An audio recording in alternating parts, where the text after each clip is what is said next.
mic check, please. Hey everybody, welcome back to the Ducks Unlimited podcast. I'm your host, Chris Jennings. I'm your host, Dr. Mike Brasher. My name is John Gordon. I'll be your host. And I'm your host, Katie Burke.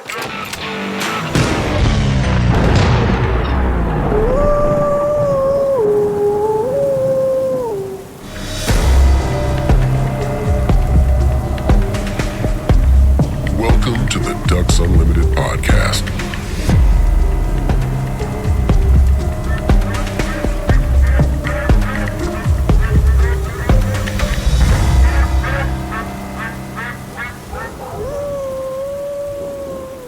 Hey everybody, welcome back to the Ducks Unlimited podcast. I'm your host, Chris Jennings. Joining me in studio today is my co-host, Dr. Mike Brasher. Mike, how are you? Doing well, Chris. How you doing? Doing awesome.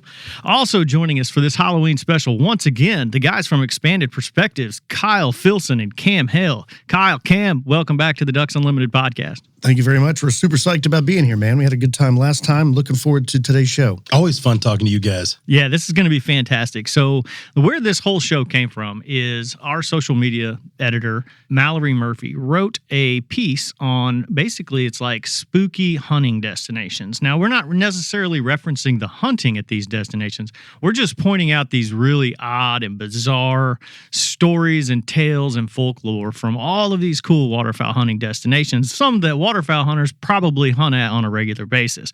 And what we're going to do here with this show is we wanted Kyle and Cam to come on and just basically have like a natural reaction and discuss some of these locations. I know Kyle mentioned that he has family from where one of these locations, and so he's very in tune to that. They've heard of stories from all these, so I'm excited to get their reaction, and of course, Mike's as well. So I'm going to debunk everything. That's my role here, right? Because I wasn't on last year's episode. Yes, he's here to debunk. We're gonna look for the facts. Yeah, the Dr. Mike Brasher is here to point out. He's going to say this is not factual. So if he starts into that, let's just ignore him, guys. We'll just disregard mute my microphone. Kyle, you kind of mentioned that you did have some experience with some of these, but as a whole, you guys have probably covered so many spooky destinations. Are there any of those, obviously, that aren't on this list that jump out to you guys and say, man, we've had 10 different stories about this same location? Yeah, there's been a plethora of strange sightings in and around the city of Stephenville, Texas.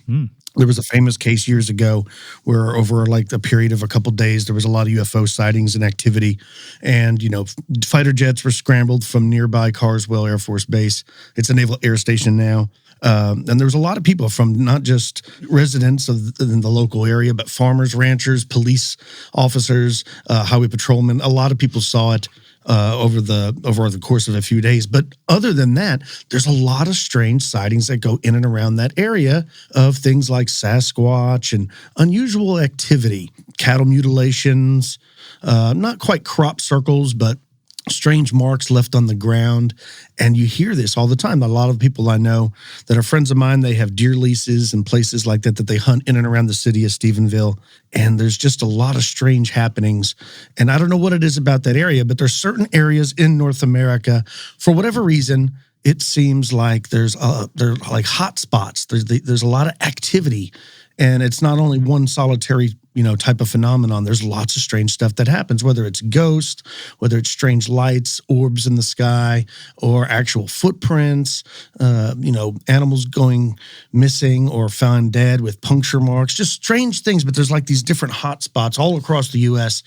And unfortunately, a lot of people hunt in those same exact locations. Yeah, I mean, they're the hunters, and that kind of points out in this story that hunters are the people who stumble into, some of these areas, early morning, and they're the ones who are coming back and even sharing these stories about, anything from ghosts to, like you mentioned, just really, really strange happenings and all these. So let's go ahead and get the first story. I think we have a little introduction to do to the stories first that we had someone read, and then we'll go ahead and put these stories out, which were written by Mallory Murphy and also read for the DU podcast by Mallory Murphy. We're going to keep the lights on here because I don't want to get too spooky. You're already getting scared. Haunted hunting destinations. Here are a few of the spookiest stories from some of the country's top waterfowling destinations by Mallory Murphy. According to legend, ghosts, ghouls, and other mythical creatures that sneak through the early morning gloom will inevitably cross paths with those who spend time in their secluded haunts. As waterfowl hunters, we find ourselves in foggy, damp, eerie conditions that can play tricks on already heightened senses. As a service to Ducks Unlimited members, we looked into reports of paranormal activity in some of the nation's top waterfowl hunting destinations. So you'll be better informed about what might be waiting in the pre-dawn darkness and possibly even verify the unexplained. Listener discretion advised. You don't know what the first thing was that stood out to me? What? I started wondering if there's a technical definition or difference between a ghost, a ghoul, and a goblin. Ooh. And there is. So now you're trying to identify. Yeah, absolutely.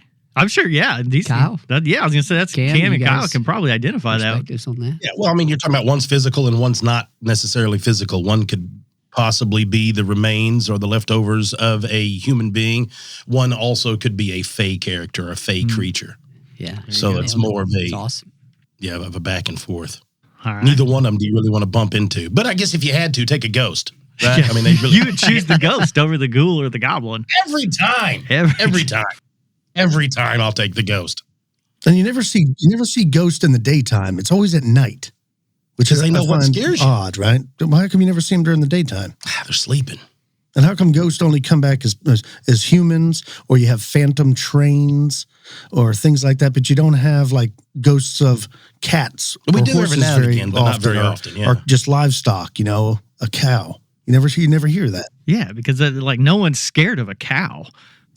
True.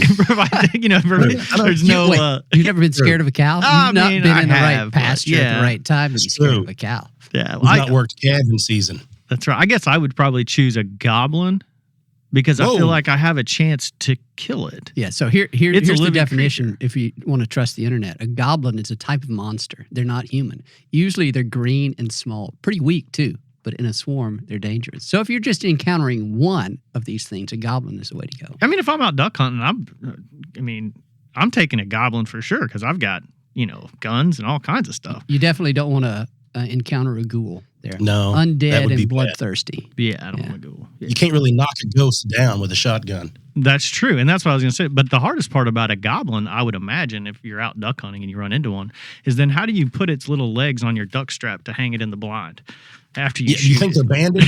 Yeah, is that thing banded? Just put them in the bag. Yeah, You just don't throw need them in to the put bag. Strap. Yeah, It'd all be right. like your dove hunting. You put it in the bag behind your back, and then they actually That's come it. alive, come Yep. out of there again. That's great. Oh, that'd be awesome. All right, let's kick off this first story, Chris. Let's see what we got. The Great Lakes make up the largest freshwater system on the continent. But they are also some of the most mysterious lakes in the country. From ghost ships and lake monsters to urban legends and unexplained phenomena, each lake has its own haunt. Lake Superior is known as one of the most haunted bodies of water in the United States. One stretch of shoreline in Michigan earned the title Graveyard of the Great Lakes, with over 200 shipwrecks in one area. The most famous of the Great Lakes ghost ships is the SS Bannockburn, aka the Flying Dutchman, a Canadian freighter that disappeared in 1902. To this day, it is reported to be sailing the waters of the lakes. The Flying Dutchman. What do you guys think? How much experience do you guys have going up or visiting or even hearing stories about the Great Lakes? Oh, we've listened to stories about the Great Lakes forever, basically. I mean, it's one of those things. It really is a ship graveyard. People don't realize it that haven't been there. I myself haven't been on the Great Lakes. But when you start researching and looking into it, you realize it's an ocean. It's a freshwater ocean is what you're dealing with. Absolutely. In that whole place. So I can only imagine back in the day, whenever the main mode of transport and transportation was nothing more than ships, what it must have been like around there. So I'm sure the tales, any kind of tale that goes along with it goes right along with that. There's a lot of tragedy around the Great Lakes, a lot of it. And of course, a lot of it is on there. So I'm not surprised. We've had stories of ghost ships. So anytime, it's one of my favorite stories is the idea of ghost ships. Yeah. So anytime that's out there, I'm like, dude, that's cool. Yeah, no, and that's a cool story just in the sense that, what makes the Great Lakes so, I guess, relatable to people is there's so many people that live in and around the Great Lakes now. And so you've got a lot of eyes on those waters, right? I mean, Mike, what did you kind of take away from that? Yeah, I'm kind of trying to my mind went to where Cam was talking about, just in terms of, I mean, that's the way that people used to get around. And still there's a lot of transportation, a lot of shipping that happens up there. And I've been on some of the Great Lakes, and the waters can get incredibly rough. So how that kind of tragedy, at least physically, can happen makes a lot of sense. But are there other things at play, mysterious things at play? We don't know. Yeah, absolutely. I always think about what never got reported. Think about the number of shipwrecks or lost ships on the Great Lakes, be it big or small, that were never reported. That back in the day, of course, they had no ship logging the way it was. This little ship just set out to run across there, to pick something up and come back in a few days, and never showed back up. So, I mean, people didn't know to look for them by the time it was a week, by the time they were not in port. Then you realize, like, we may have a problem. So there may be endless numbers of spirits that haunt the shores and waters of the Great Lakes. Yeah, and like even as far back as like, the fishing and hunting and trappers, back in the day, like you mentioned. I mean, these guys are going out in probably small boats, and there's no tracking. There's no, necessarily like a log that they went out and never came back, and may never, have ever been found or reported even. Yeah. So that's kind of the creepy thing, sitting along the edge of a marsh, along the Great Lakes, and, seeing a ghost ship, or, right at shooting time, ghost ship cruising through your decoys. That'd be something else. Just like a small boat. Yeah. Yeah. Even like a trapper, or, something like that, paddling that would through. Be more unsettling than something large. I think so too. Yeah. Oh, I'd just forget. real quiet. One guy poling through there, and there he is. You're like, what? Yeah, that's what I was trying to think of, is that the SS Edmund Fitzgerald. Yeah. That's one of the classic, shipwrecks. Yeah, that was on Lake Erie. Lake Superior. Oh, was it Superior? Yeah, that's what I was trying to figure out. Yeah. That's why I got the little handy computer here. There you go. Great song too. Stuff, but it is a fantastic song. Fantastic song. And there's a Lake Michigan monster too that's reportedly seen every once in a while, and it's kind of like the Loch Ness monster. That's the way it's described. Yeah. Oh no. I mean, and I'm sure the people who are reporting that are the people who are the watermen who are out there all the time. I mean, they're the ones who are seeing these things. Right. And there's lots of theories as to what they're seeing. Is it just a sturgeon? Is it something else? But they're like, no, like you said, these are experienced fishermen, and they're like, no, what I saw was not a sturgeon. This thing had a long neck, and it looked like a plesiosaur. And it's been cited, for over the last couple 100 years. There's always, every once in a while, you'll get somebody. Of course, you never get a good photograph, but people see it. Yeah. And the legend kind of spreads, and people tell it to their grandkids, and the story just grows and grows and grows. And you can go around gas stations around there, and they make T-shirts up and everything about it, and you can get you a koozie with the Lake Michigan monster on it. They feed into it, kind of like the Mothman and stuff. Or they have a festival. Yeah, sure. That's one of a lot of the other stories, or at least a couple of the other stories, I think, have festivals around some of these ghosts, ghouls, or goblins. Deeply it's all fun and games folklore. until you see one. That's right. Yeah, that's effective marketing. You got to take advantage of that stuff. Tying it all together. All right, Chris, let's cue up one more. Yeah, no bad press for the monsters in Lake Michigan. Lake Huron has the ghost of a young woman who roams the beaches waiting for her sailor to return. Minnie Quay, a Forester, Michigan resident, met a sailor and gave her heart away. Her parents forbade the relationship, and when the sailor's ship left the harbor, she wasn't allowed to say goodbye. In 1876, she got word that a ship supposedly went down during a storm. She was absolutely devastated and jumped off the town's pier into the freezing lake and took her own life. Why is it that so many of these stories have at their center, let's say, a grieving woman that comes back as a ghost, jilted lover, heartbroken woman? Yeah. You guys probably get a lot of those. There are numerous accounts. I've covered some of the exact same thing in Florida. We've got them. What is it? The Lady in White in Lake Dallas. Yeah. Mm-hmm. We've got endless stories that literally you could pick and plug into any state around, at any lake, anything along the edges of coastlines, all of that. It is wild how that folklore has bled into so many other areas and facets of Americana that like you got Lake Superior, you can drop down into Florida, you can go find them in the Carolinas. All of these exact same stories of a sailor was gone, a woman was in love with him, her father wouldn't let them marry because he's a terrible person. She finds out he's dead. She kills herself in some form or fashion, and then now all you see is her roaming the beaches at night, always looking for her lost love.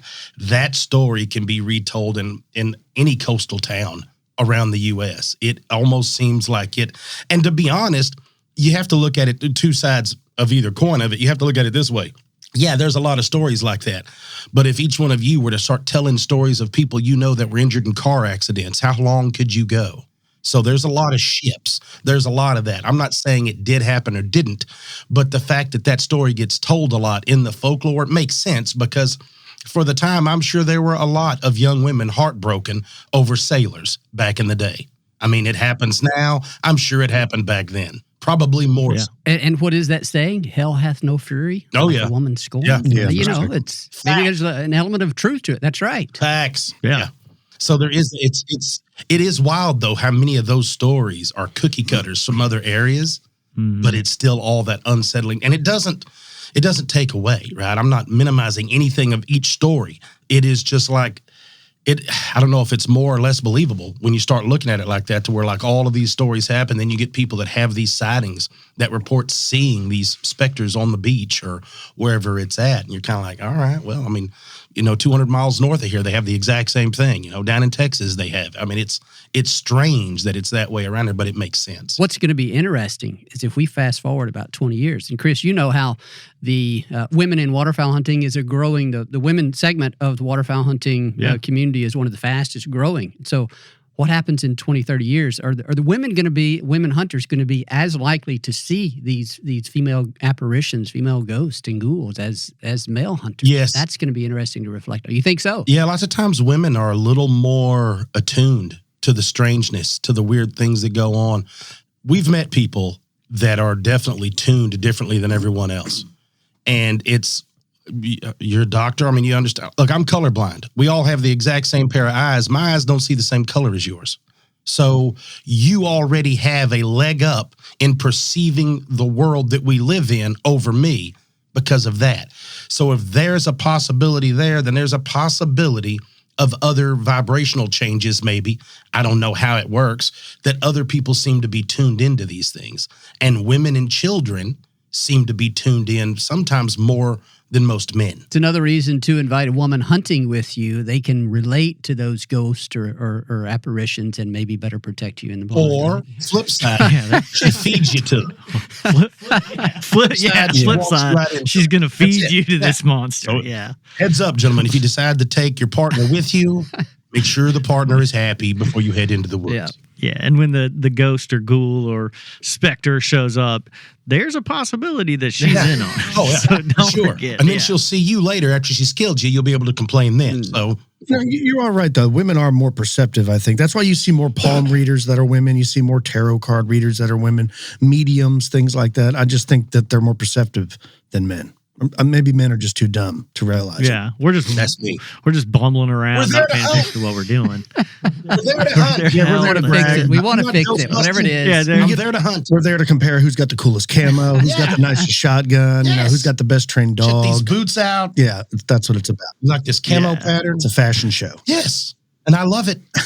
That's great. All right, Chris, let's cue up the next one. Lake Ontario has its own ghost fleet. During the War of 1812, American vessels were stationed on the lake. Due to no wind, they had to stay put overnight. Early the next morning, a squall rushed through the area, taking them by surprise. 2 schooners, the Hamilton and the Scourge, capsized and sank in a matter of minutes. Over 50 sailors died in the incident, making it the largest loss of life on the lake during the war. For over 200 years, people have shared the tales of soldiers that emerge out of the fog on cold nights. Ooh, there we go, adding in the fog. We really haven't mentioned that. I think last year when we did ours, we had a lot of references to the fog, and you guys had some really cool insights. But, I mean, if I'm out there in Lake Ontario, setting a diver I don't want any part of that. And all of a sudden you look up and there's like 2 or 3 schooners coming out of the fog. Yeah. And ghostly military personnel? No, I don't want any part of that. No. You hear from the back of the duck boat? Yeah, that's exactly right. You guys explained that last time, but maybe for some listeners who didn't listen to that episode, what is, we talk about things coming out of the fog all the time, and you guys both had really good kind of explanations for that when we talked about it. Share with us that, your guys' thought on the fog and why people always see things there. I don't know, but it does seem to, it's not just a movie effect that they use in horror films and stuff. There really does seem to be something different about the fog and sightings of the paranormal. I remember we had a listener call in and talk to us. He was in the Navy. I don't remember what the exact position is called, but his job was the guy with the big giant binoculars that was, searching the horizon, scanning all the time for other ships or anything that's around. And he said that one morning, it wasn't just him, but him and a couple different guys, there was a fog rolling in almost out of nowhere. It came in really quickly. And he said the fog rolled in. The ocean was really calm that day, like glass, like you've ever been on a lake and it's just so calm. You could slalom ski like a champ on it. I mean, it was just perfect. And he said everything got real quiet, and there all of a sudden he saw something in the fog. And when he pulled up his binoculars and was looking, he said it looked like an ancient Chinese sailing ship from like the 16th century. I mean, impossibly old. He couldn't believe what he was looking at. He passed the binoculars to some other guys. They saw it too. They didn't see anybody on the deck. They didn't see any people, but it looked like an ancient Chinese like pirate ship. And he said that it just went back into the fog, and about 30 minutes later the fog cleared and they never saw it again. And he said, there was no breeze out there, so even when the fog cleared, a ship like that was that close to them, it wouldn't have been able to go off the horizon. They would have been able to see it, and there was no ship there. And that's just one case. We have lots of people that write in that are hunting, and they'll be in their deer stand, or they'll be in their ladder stand, or they'll be in a pop-up blind or something, and all of a sudden the forest will go quiet. They won't hear any insects, no more birds. And then a fog will roll in, and they don't necessarily see things, but it's like the mood changes. You can almost feel it. It's palpable. Something is different. And I think in those situations, it's almost like time stops for people. And that's when people start having some strange experiences. They might see orbs. They might hear strange things, wood knocks. Now, you're just your imagination getting out of hand. But the fog does seem to cause strange things to happen. And we really don't know why. What he's referring to also is what's known in the paranormal world as the Oz effect, like Wizard of Oz. And it's the silencing in the woods like that. It's when everything goes quiet and it's extremely abnormal to where there's nothing. And that fog or the mist almost seems to not only just bring it on, but it seems to be the veil of where it's the thinnest, to where like the strangest things will happen in and around that area. It's funny that Stephen King decided to write a book about it several years ago. I mean, there's something to it whenever these creepy stories, and like he's pointed out, there's a lot of stories on the lakes to where that fog will come rolling in and then something appears out of it, almost like it is the carrier for that. So I don't know, but it is extremely unsettling. Heads up again, folks. If the fog's rolling in, you might want to go back up. I'll be like, hey, look, I'm going to bounce. I'll come back when it's sunny. Yeah. The other thing about fog is that it obscures the vision of pretty much, like obviously of all people, but of animals as well. You think there are some animals that have night vision that can see really well at night, but you have, and I'm not, this is not my area of specialty, but you have to think that their ability to see and perceive even at night when the fog rolls in is limited as well. And so it is this universally impairing sort of physical presence that that probably adds to the unease of and that's that what gives situation. evil a chance to hunt in it, is it's not impaired by it. Well, and I think you're right. When the animal's vision and everything is impaired. That's why when a thick fog rolls in, it's like all the creatures, they stop moving. Everything just beds down, quits moving. Because they're just as freaked out as you are, right? So, except for those that are able to detect by way of heat signature, let's say by snakes or something like that. Oh, yeah. That's why the creepy crawlies. They're still out. And T-Rex. T-Rex. The Predator. Goblin, baby. The Predator, yeah. That's a good one. Messing around with the Glimmer Man. Yeah. All right, Chris, let's cue up the next one. The Jersey Devil, or Leeds Devil as locals call it, has been roaming the Pine Barrens of South Jersey since at least 1735. This tale has many versions, but the following is the most popular. Legend has it that Pine Barren resident Jane Leeds, or Mother Leeds, discovered she was with child for the 13th time.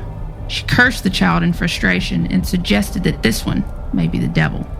When the child was born one stormy night, it transformed into a horrible, elongated creature with red eyes, bat-like wings, a goat or horse-like head, cloven feet, and a forked tail. Mother Leeds confined her child until it escaped up the chimney and off into the swamps it went. For centuries, the Jersey Devil menaced townspeople, harmed livestock, and haunted the surrounding wetlands.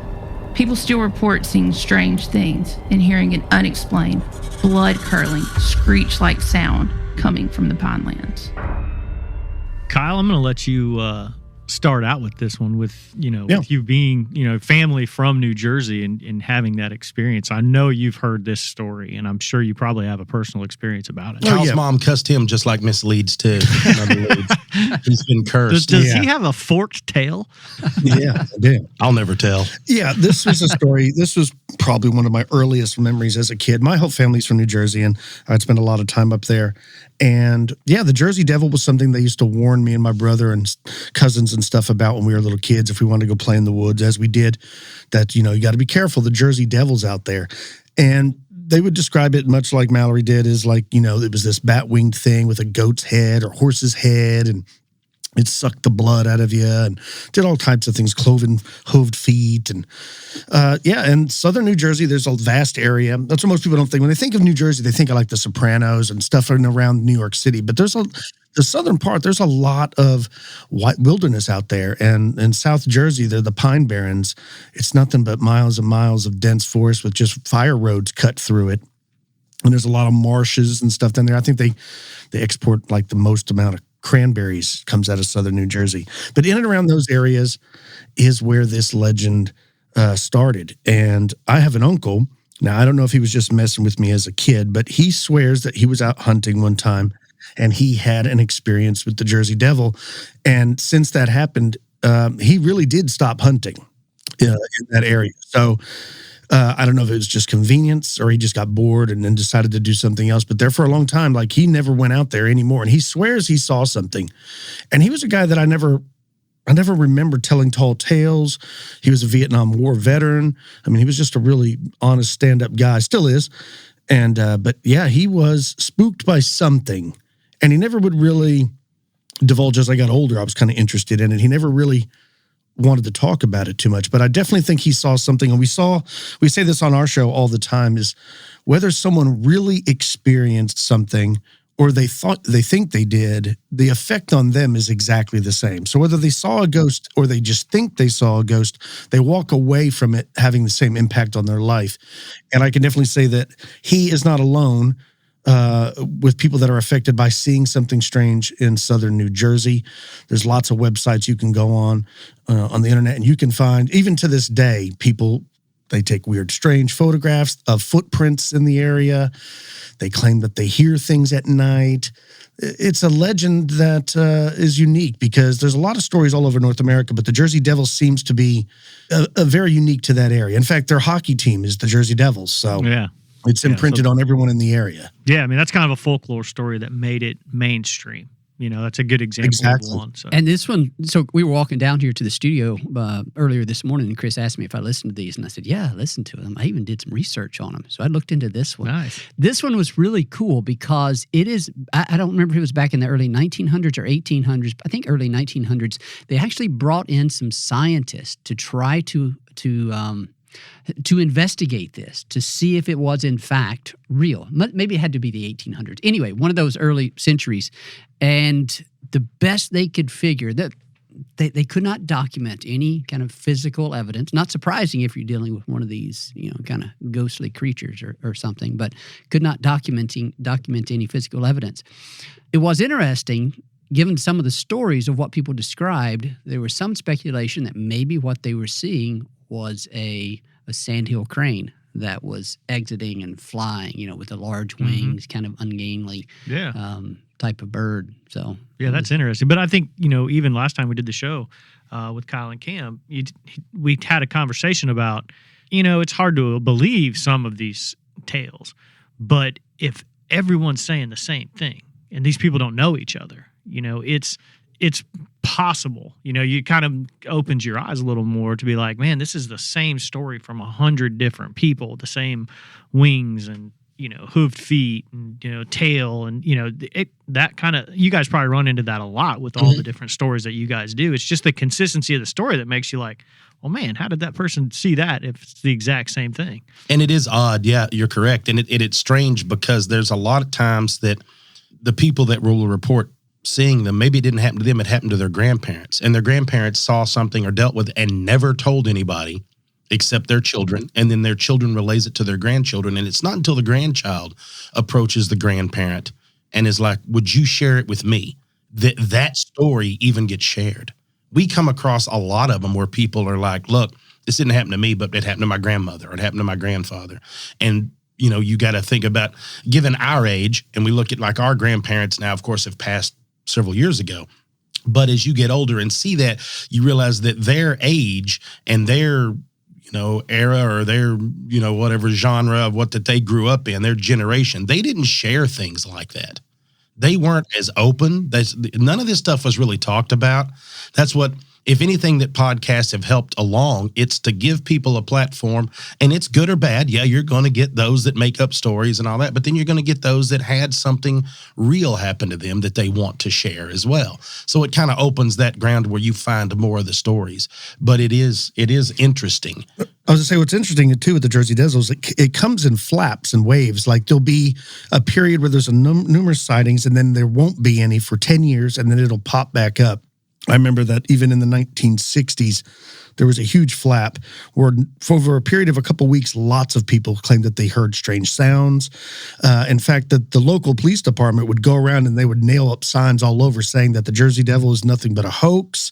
But this didn't do anything to deter the people in the sightings. They think that they were just doing that to put people at ease, because what happened is people started flocking to southern New Jersey to see if they could find it. In fact, one of the guys, I'm trying to remember his name, I think his name was Harry Hunt. And he owned the Hunt Brothers Circus, which was like a traveling circus back then. And he was offering $100,000 to anyone who could capture the Jersey Devil. He was wanting to buy it and put it in one of his sideshows.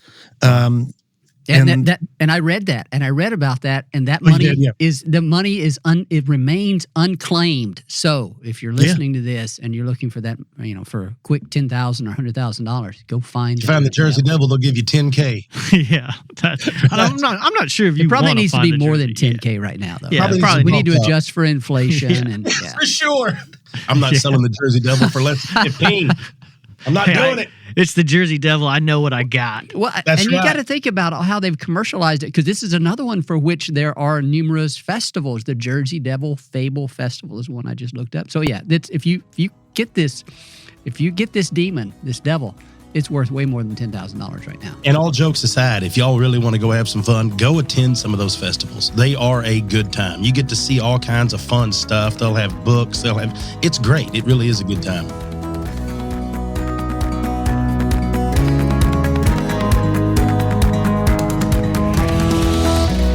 Stay tuned to the Ducks Unlimited podcast, sponsored by Purina Pro Plan, after these messages.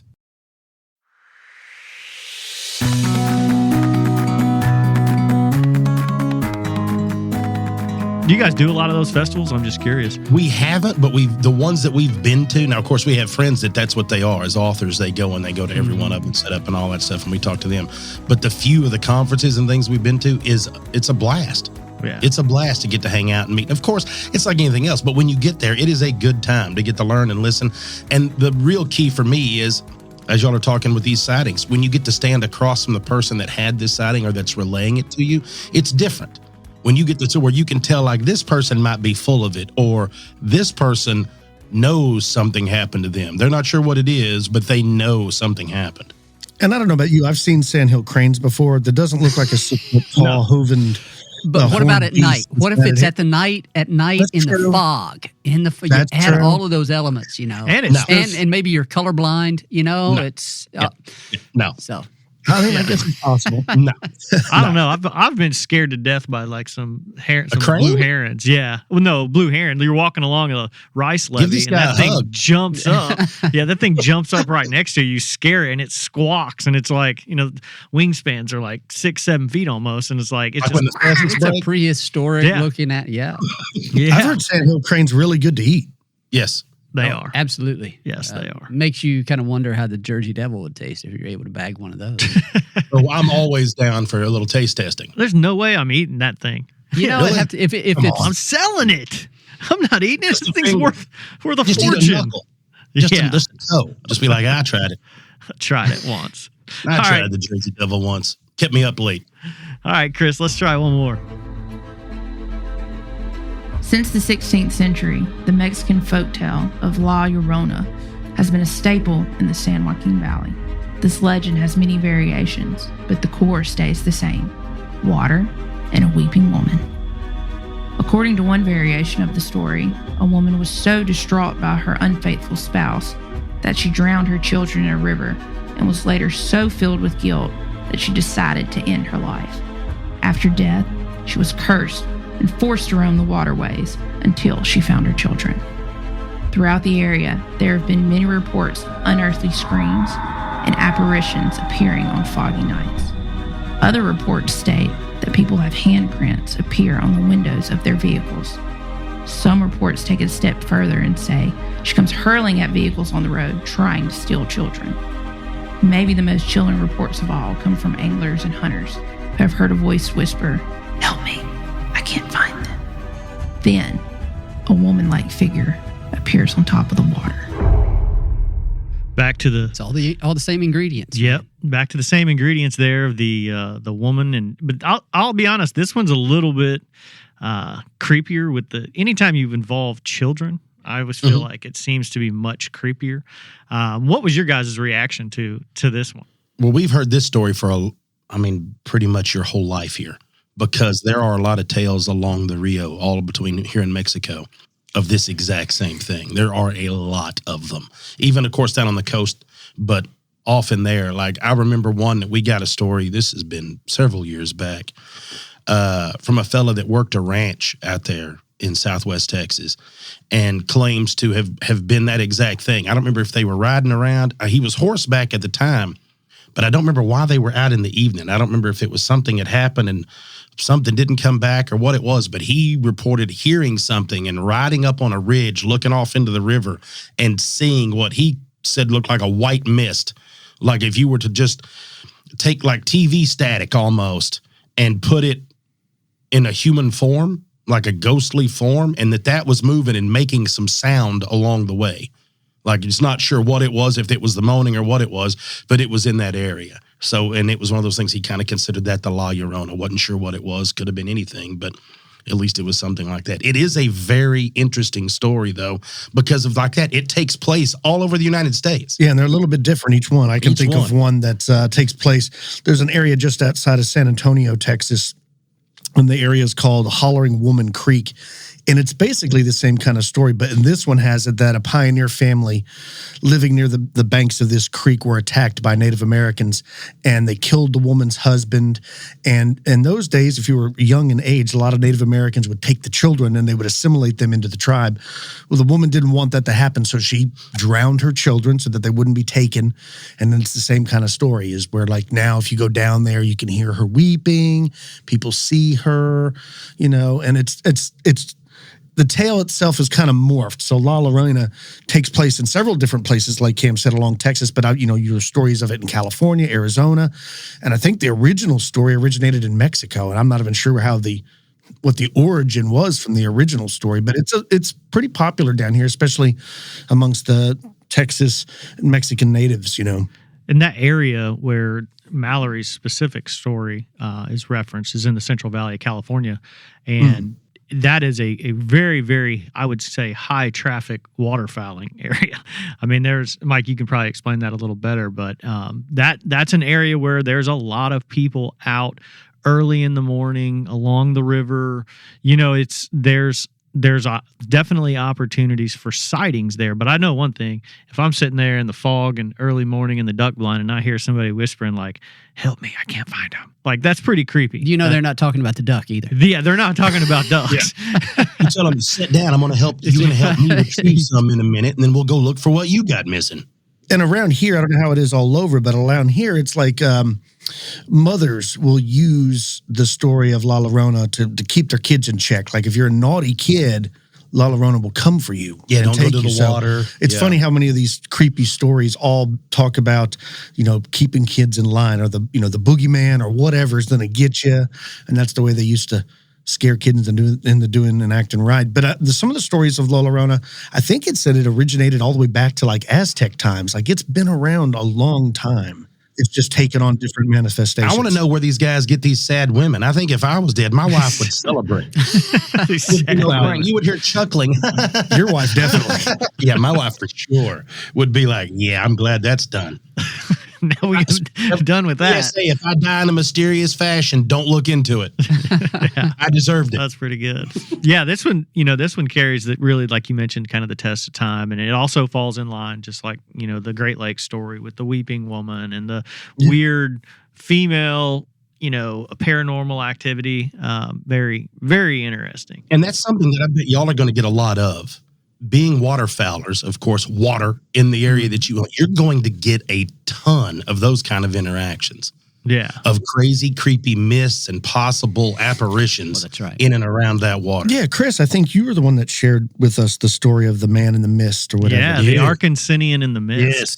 Yeah, that's a cool story. Yeah, no, and I shared that on the last episode or last time we were with you guys, and got a lot of comments from people who were like, yeah, that is super weird, super creepy. We've talked about it around the office, but it involves all the same ingredients. It was foggy and water and, just, having an apparition kind of show itself right in front of me and other people. I think that what the best part about that story was, there was other people with me. I wasn't the only one that saw it. Yeah. And so other people can verify, like, yeah, that definitely happened. So, and you said like the outfit he was wearing it looked old. Yeah, right? more like historical waterfowling. It wasn't like a new pair of waders, and it was actually the old style jackets and like his call lanyard. I remember looking for some reason, I saw that he had a single lanyard on his neck, but the lanyard wasn't like a newer one that you would have now. It was on just like a piece of string or twine with one duck call. And so, back in the day, guys weren't walking around with 9 calls on their neck like they do now. You got $1,500 worth of acrylic duck calls on your neck now. Like you said, it's just to show off. But that really kind of jumped out to me, showing that potentially was someone from the past. It's either that or it's Dale Bordelon walking through. Yeah. Do you remember if there was any sound at the time you heard all that? No, I think I remember it had gotten quiet. And I remember I mentioned in the story that what was interesting was you could barely hear water moving. Like it wasn't like when someone walks in a flooded timber hole, you can hear it. It's very, you can hear somebody coming from 100 yards. But with this, it was like he was moving, but it was not, it wasn't the same rush and splash of water. It was almost like he was fluid with the water. So it was, I don't know. He'd walked that path 1,000 times before. Yeah, that's exactly right. For centuries. Mm-hmm. Yeah, that's cool. It's so awesome. Yeah, that was a good one. I had somebody not too long ago bring that up and say, tell me that was one of their favorite stories on that episode. Yeah, we've gotten some emails about that. It's great. That other people have had similar experiences, as far as, I've seen somebody else out hunting and you walk over there and there's no one there. And you're lucky to have that experience. That's what's cool about it. Yeah, no, I talked to my buddy, one of my best friends that I hunt with now. we talk about that quite a bit. And like after we did that show, he called me. He's like, "Oh, that's so awesome. That was the wildest, morning of hunting." I don't even I don't remember if we even shot any ducks, but we'll never forget that day. That's what makes, that's honestly what makes being out and about in the outdoors so awesome. You could the potential for having some of these experiences. And that's going to play on your mind for the rest of your life. In the most inopportune moments of sitting around the house, you're just going to be like, was he real? Yep. Was that a real person? Yeah. Did that really happen? Years now. Did I really see that? Yeah. So it makes it so great. Yeah. No, I mean, I tell the story all the time and I get goosebumps from it sometimes, just telling the story. So that's what really makes it jump out to me. Mm-hmm. All right, Chris, let's do one more. As you travel through southern Louisiana, be aware that even some of the roads are haunted. 2 roads on which you should be vigilant while traveling are Bayou Sully Road and Bourg La Rose Highway. Bayou Sully Road, or Louisiana Highway 57, connects Dulac to Cocodrie. Legend has it that a man is seen hitchhiking by the side of the road. If you stop to pick him up, he'll offer you a trade, a passenger or a soul for a treasure. Bourg La Rose Highway, or LA 24, is a sparsely populated area surrounded by bayous, cane fields, and swamps. This road has a reputation for being one of the most haunted roads in the state. The tale of the Rougarou begins here. The Rougarou, a Cajun monster that resembles a werewolf, has occupied the wetlands near this highway since the 18th century. According to legend, it's a dangerous creature known for attacking livestock and humans. It can even curse those who see it, leading to a life of misfortune. The only way to protect yourself from the Rougarou is to have a piece of silver, which repels the creature, or have 13 pennies in your pocket, because it can't count past 12.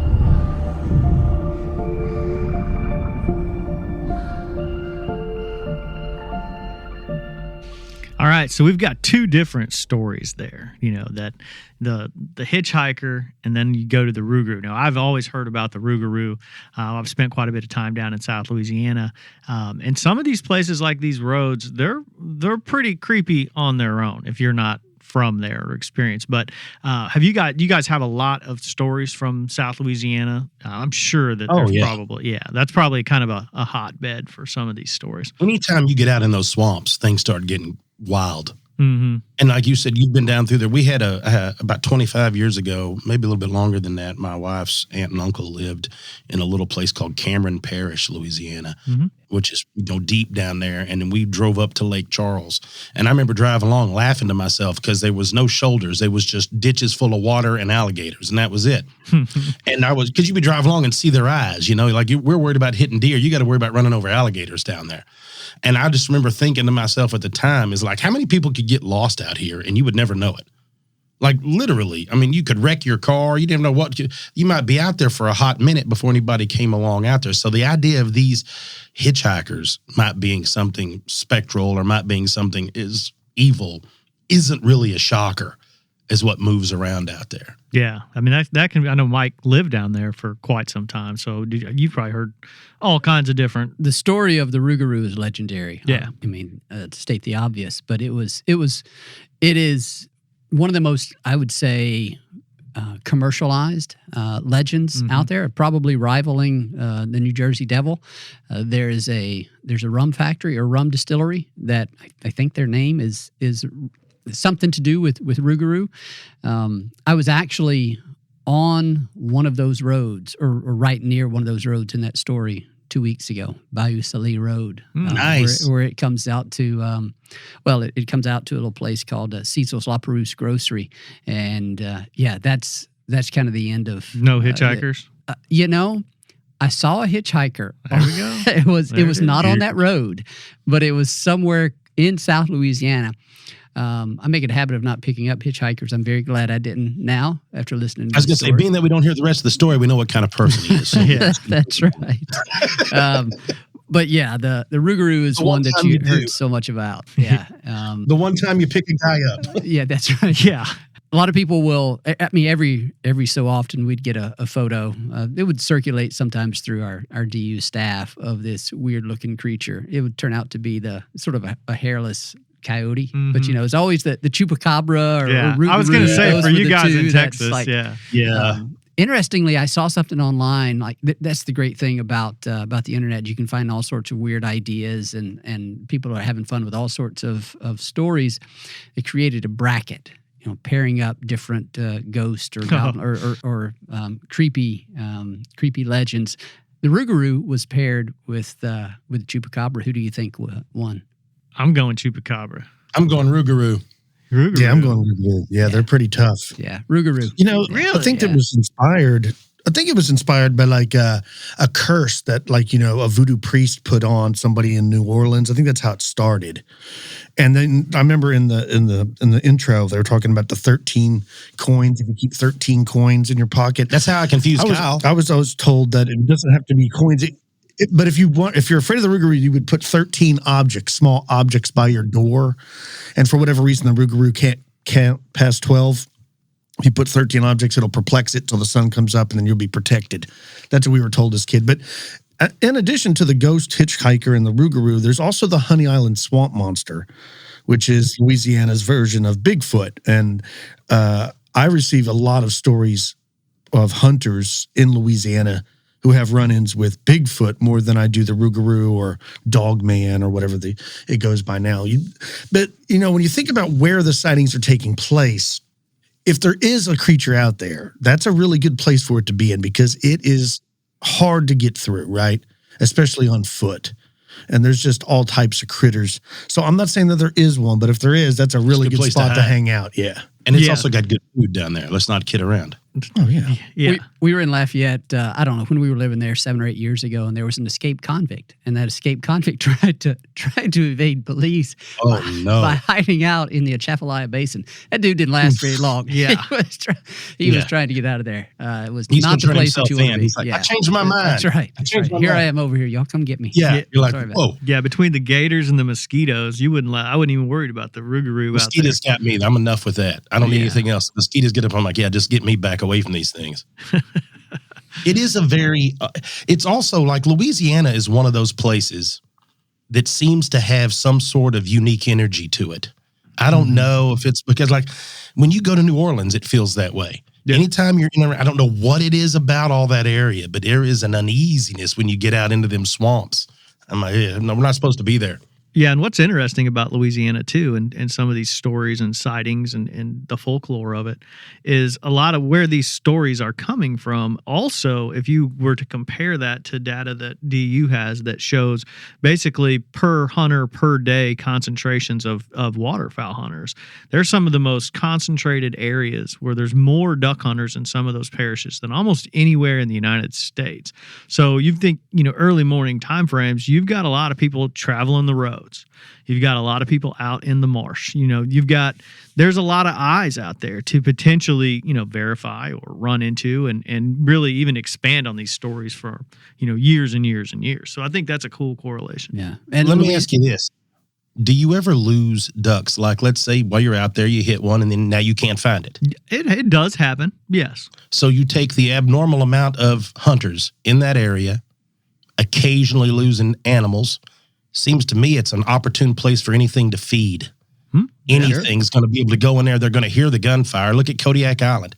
You land on Kodiak Island and touch a rifle off. Brown bear coming. Yeah. That's what's happening. They know it's the dinner bell. If I was some sort of something that didn't want to have to work real hard for my food, I would believe I would go there and just wait. It sounds like what bald eagles are doing right now. Yeah, no, that makes perfect sense. Roll out of there. You move in there and you just clean up whatever's left. Yeah. So basically, you're saying that these, whatever that could be, are actually seeking out hunters in the marsh to get closer to them. Yeah, I mean, they could be. If it's a physical creature, that's a way for it to feed without putting forth any effort and without putting forth any of its own skin in the game that may get a chance of being seen. Mm-hmm. They could easily linger in that area till everybody's out of it, move in the night, however that they wanted to do it. Not to mention, you could get into the idea that if they are supernatural or paranormal, then they could be feeding off of energies, which is what we talk about.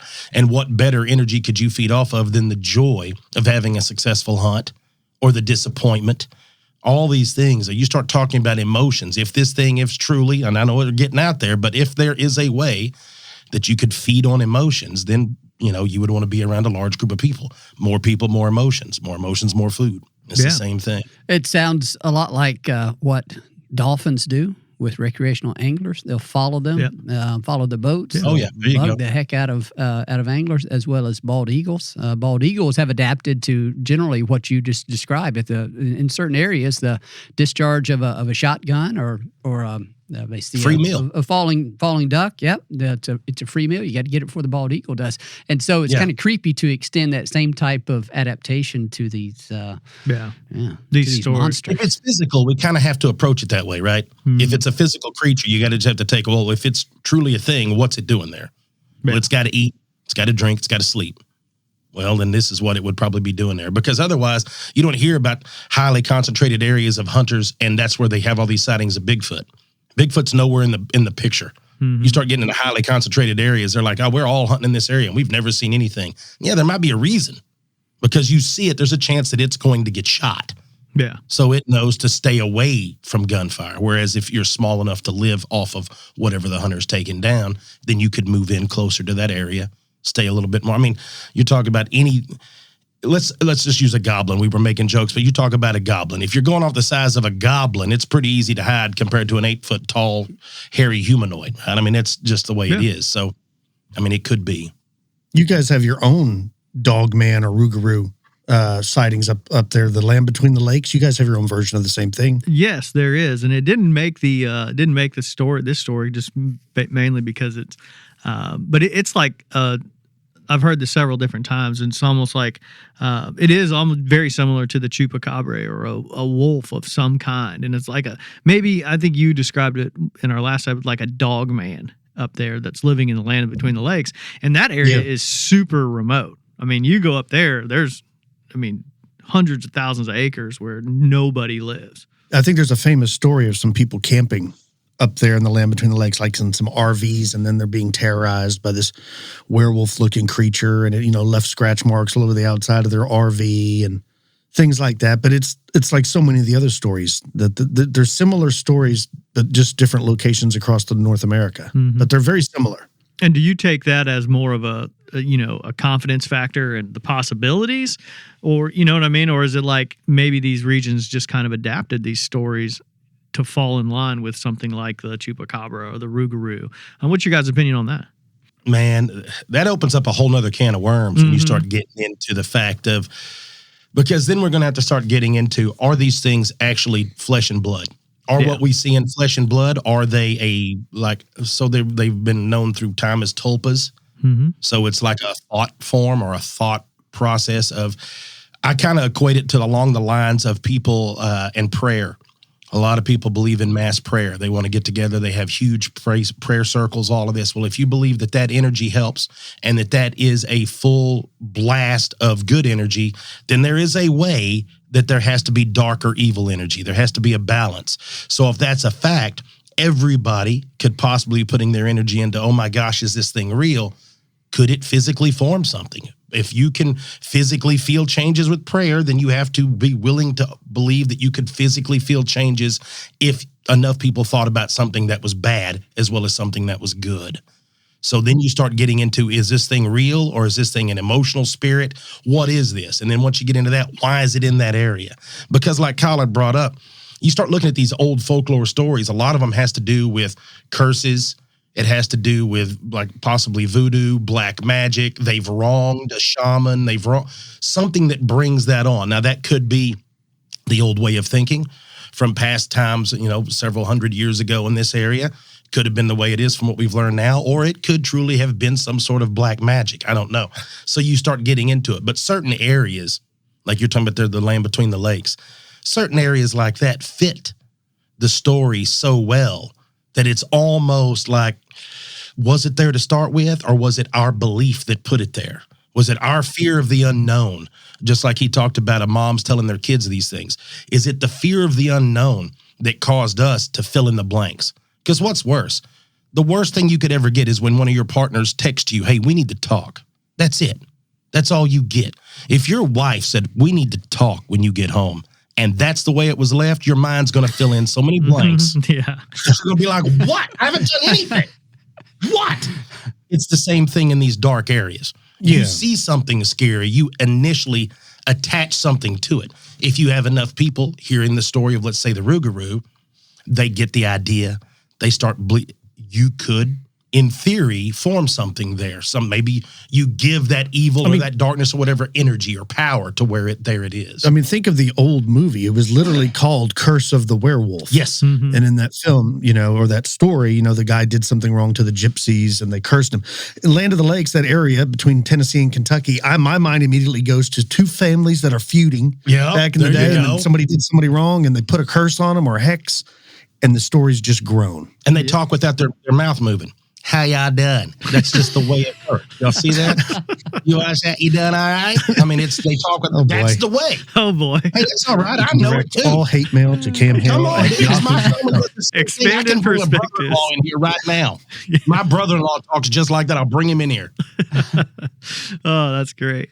No, I mean, there's so many different variations of these stories, and it's cool to talk about them. But, kind of like we started the show and we said, which one would you rather run into, the ghost or the ghoul or the goblin? The goblin. So which one of these stories that we went through would be the creepiest for you two? If you guys are sitting out, maybe you're sitting on a little marsh and you're in a canoe paddling in for a duck hunt, morning duck hunt, the fog rolls in, and which one would you not want to run into? I would say I would not want to run into the Rougarou or a werewolf or dogman. To me, that's be very, very chilling. Now, if I had a choice, I'd like to run into the man in the mist like you had, because that would just sounds cool. Yeah. I would not want to run into the La Llorona. That was mine. That was mine. Yeah. That's the one I don't want to bump into. Yeah. I think La Llorona for me, and then also the ghost ships, the two schooners full of military men that, I'd like to see that. Passed away in 1812. I think the creepiness of it, like I'm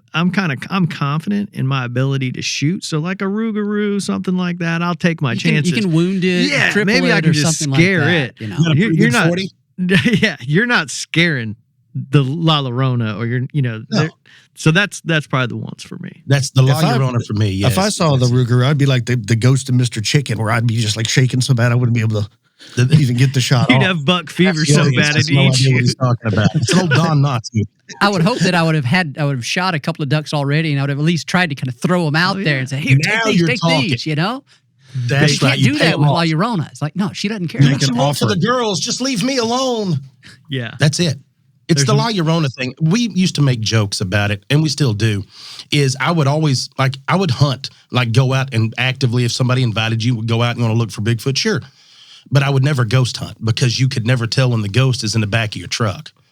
You could literally bring something with you and not know it. It could attach itself to you or to somebody with you. Whereas you're going to know if Bigfoot's hiding in the back of your truck. You're going to know if there's a Rougarou under the seat.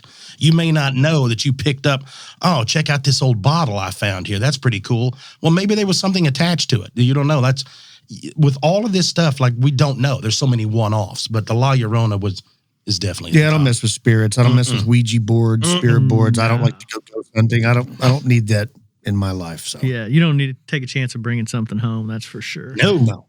Yeah. My question to you guys: are you able to turn these thoughts off when you go into the woods early in the morning and it's foggy? Absolutely not. Yes, you terrify yourself. Yes. Yeah, we just released an episode last week where I talk about that very thing, that I'll read all these stories and I hear from listeners and stuff. And I can't help it. When I'm sitting there alone in the woods in the dark, it starts freaking me out. And just simple sounds of a squirrel or an armadillo or something. I'm like, what is that? What is that? Then I have to tell myself, stop. You're overreacting. But yeah, it does affect me. I'm not going to lie. When you're walking out without the light on, it's just enough moonlight to make out the trail. And you're like, yeah, I got about a mile to get back to the truck. This ought to be fun. You just stroll in the dark carrying a recurve. You're like, yeah, this is brilliant. It's what I'm doing here. Yeah. So that's leads me to an important question. Are you less at ease when you're going out and it's dark, when you're going out in the morning, or when you're coming back, when you're coming out of the field and dark is descending upon you? That's funny. I think I like I like being in the stand in the evening more than I like going to the stand in the morning. I don't know why. Walking into the woods when it's already been dark for hours freaks me out a little bit more than if it was just daylight 40 minutes ago. I don't know why, because it makes no sense. I think it's opposite for me. I think in the evening it's worse because this is ridiculous. In the mornings, Rougarou's got to sleep in, right? Like he's had a hard night of terrorizing people and like stealing chickens, whatever Rougarous do in the evening, I don't know. But whatever they got going on, they've had a hard night of it. I like to think when I get out there early in the mornings, they're already like you're passing them, right? Like and the roommate, there's my roommate's going to bed as I'm going to work. Like that's kind of the way I feel. But at night, I feel like everything's just getting up and getting stirring. Like, at sunset. All right, I might bump into something while I'm milling around. Now you just ruined my evening hunt.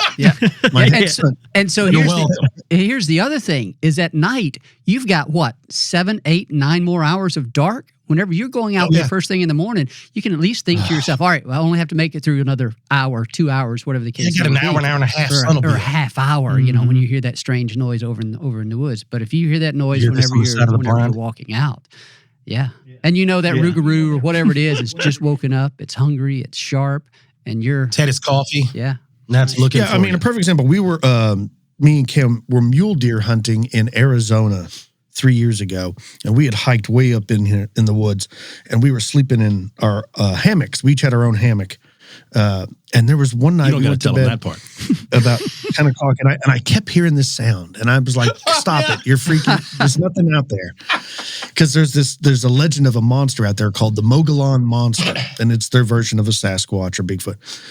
And I'd roll over and try to go to sleep, and 10 minutes later, I'd hear something moving through our camp, and I kept unzipping the hammock and looking out, and it wasn't until I did that about 7 times that I realized it was my beard rubbing on the nylon of the hammock.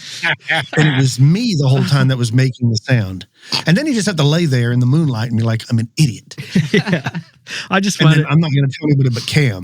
And then, a year later, then I said it on the air. But sometimes it's just little things like that. It freaks you out. That's why I don't grow a beard. Oh, yeah. Yeah, I'm sure. That's why. That's entirely it. I tried it one time, didn't work for me. And so I'm like, it freaked me out. Good move. That way you don't freak yourself out. Good move. That's right. That's the strategy behind that. So that's his face when he was telling me that was hilarious that next morning. He's like, I thought someone was going to get me. Well, I just like the fact that you did the research. Like you guys are going, like planning a trip. And this is something that, waterfowl hunters should do. This would be great.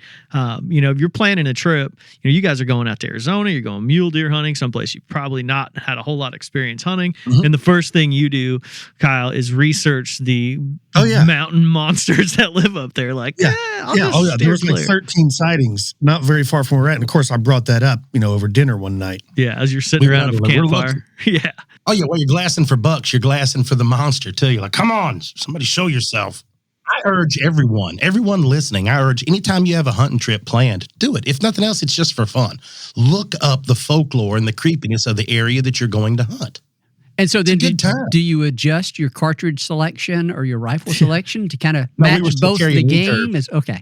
Both carrying recurves. Okay. Yeah, we both had our recurves. Yeah. No, we're good. Yeah. You can at least get away poking it at them as they close in on you. No, that's also great. It's easy to run. You just throw it and run. Yeah. Oh, I was thinking about that while in the hammock before I determined it was myself making the noise. It's like, why did I stop rifle hunting again? Like these thoughts come to your mind, And I'm like, well, now I'm 5 miles away from the nearest road. Yeah. Wake up, Kyle's gone. He left you up there. He just left you for the monster. He used you as bait. Right. That'd be great. Well, this has been fantastic. Oh, it's always fun chatting with you guys. Yeah, it's been great. We've been able to share some really good stories, some definitely places, really, really popular waterfowling destinations where there are going to be, and probably are even this morning, especially up around the Great Lakes. The hunting's getting really good up there right now, and I know that the guys who do it are doing it in the fog and in the early morning hours, and so I'm sure that hopefully we didn't scare anyone away from a hunt here in the next couple weeks. But no, not scare them away, but just kind of give them a little bit more, a few more things to be excited about. Yeah, to look for. Right. Yeah. So That's right. Anything else, guys, that you guys might have? One thing that our listeners can do is they can send their stories, if they have any stories, to dupodcast@ducks.org. And if you do that, we will send it over to the Expanded Perspectives podcast. And be sure to go over and check out their stuff. They have some great stories. And like both of them, they're both big hunters. So, they know that this is, there's a relationship there with, hunters being outdoors, and it just happens. Did you guys have any other stories that you guys might want to share before we hop off? I don't have anything. I don't have anything crazy. Now we've gotten a few that's coming in, but usually it picks up. We start getting a bunch from hunters by the time rifle season picks up. When you got more guys out there doing stuff, and that's whenever you find things like that. Because most of the guys, if anything happens to a bow hunter, it happens, sub 30 yards. So you really don't want to make. I think I even told this story. There was an old story going around in Arkansas. We'd covered it years ago, and I might have talked about it, where a fellow was in a lock-on stand bow hunting, and claims he thought that I believe he had paddled in a canoe, got out and made his way up into some brush, got up in a tree, had his stand hung and all this, had been hunting this area.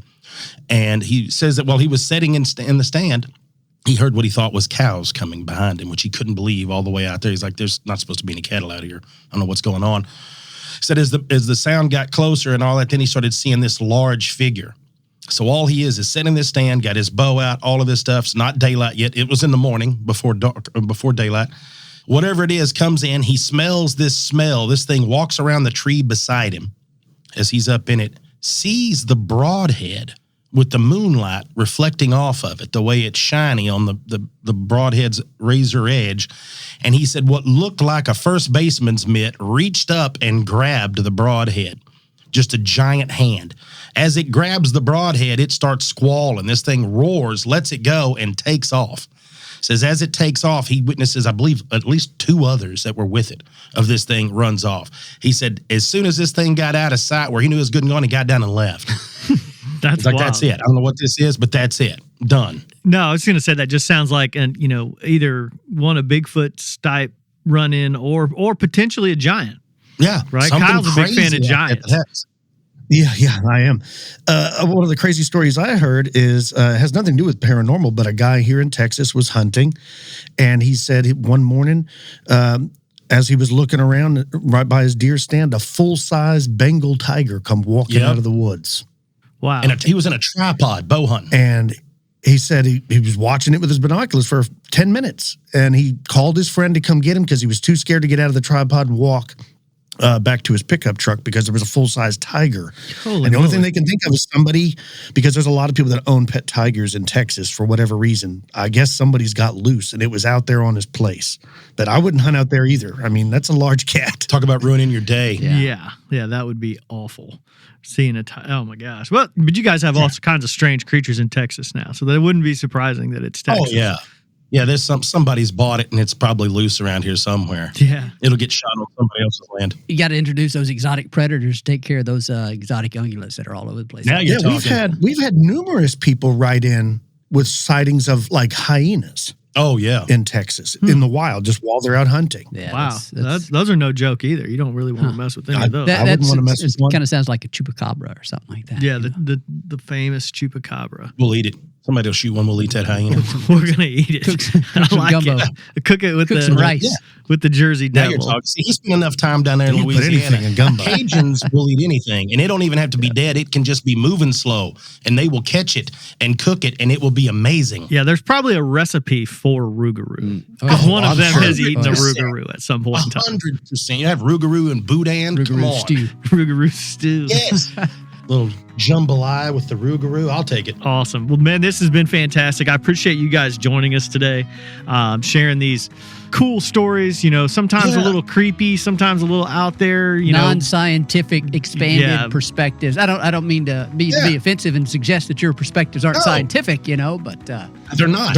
Yeah. Mike is the gatekeeper. Yeah, storyteller. Mike is the gatekeeper for scientific data and also the we tried to swing the door minister open today. Of being correct and not wrong. We allowed the door to swing freely.